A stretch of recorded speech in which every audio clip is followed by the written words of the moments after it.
بەرەبەیانی ڕۆژی 11 مانگ ماڵپەڕی ڕەسمی یەکێتی نیشتیمانی کوردستان بڵاوی کردەوە. هێزێک لە شاری هەولێرەوە بەرەو کەرکووک ڕەوانە کراوە و لە هەردوو قەزای دووبز و ناحیەی سەرگەڕان دەستیان بەسەر چێڵگەنەوتیەکانی بای حەسەنی باکوور و باشووری ناوچەکەدا گرتووە. سوونی ئەو هێزە کاردانەوەی توندی لێکەوتەوە چونکە بێ ئاگاداری لایەنە پەیوەندیدارەکانی کەرکووک بووە. ئەوەش لە کاتێکدایە کە لێپرسراویەتی ئەو شارە لە ئەستۆی کوردە و هێزی پێشمەرگەی کوردستانیش لەو شوێنانە بوونیان هەیە.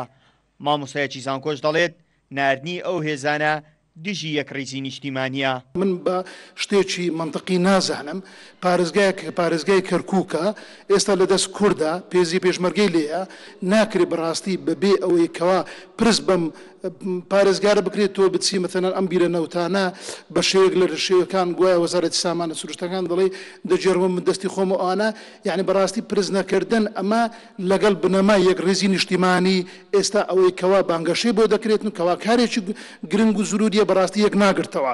بە جۆرەی زانیاریەکان چوونی ئەو هێزانە بۆ ئەو چێڵگەنەوتیانە بەبێ ئاگاداری وەزارەتی پێشمەرگەی حکوومەتی هەرێمی کوردستان بوو و بە سەرپەرشتی لێپرسراوێکی حزبی بووە.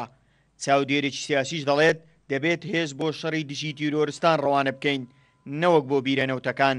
لە ماوەی مانگی ڕابردوودا ئێمە لە نەتیجەی ئەو وەزع ئەمنی کە لە ناوچە سونی عەرەب نشینەکان و پارێزگای مووسڵ هاتە گۆڕێ کورد بەشی هەر زۆری سنوورەکانی خۆی قایم کرد بە هێزی پێشمەرگە.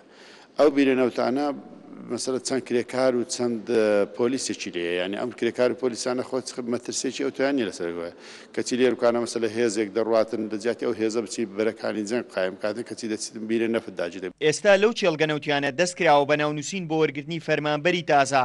بۆ ئەوەش کورسات نیوز چەندجار هەوڵیدا لێدوانی وەزارەتی سامانە سروشتیەکان بۆ ئەو بابەتە وەرگرێت بەڵام ئامادە نەبوون هیچ لێدوانێک لەو بارەیەوە بدەن. هیچ لایەنێک ئێستا بەقەدەر وەزارەتی سامانە سروشتیەکان بێدەنگ نییە لەمەر بیرەنەوتەکانی کەرکووک کە هێز بۆی چوو. ئەوەی ئێستا قسە دەکات لەو هەرێمە ڕایگشتیە. ڕایگشتیش دەڵێت ناکرێن نابێت هێزە قوربانی بدا و خوێن بڕێژێت هێزێکیش بێتە سەر حازری و بیخوات.